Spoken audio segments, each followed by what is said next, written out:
কিয়ামতের ময়দানে রব্বুল আলামিন সর্বপ্রথম হজের হিসাব নেবেন না, যাকাতের হিসাব নেবেন না, সদকার হিসাব নেবেন না, দান খয়রাতের হিসাব নেবেন না। উম্মত কোন দান দৌলতের হিসাব প্রথমে নেবেন না।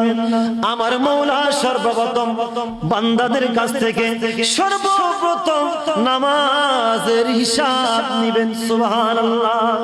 দয়াল নবী বলেন, হে আমার উম্মত শুনে নাও না, আউয়ালু মা ইউহাসাবু বিহিল আবদু ইয়াউমাল কিয়ামাতিস সালাত।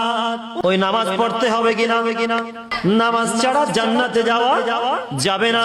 প্রত্যেক ঘরের তালা চাবি আছে।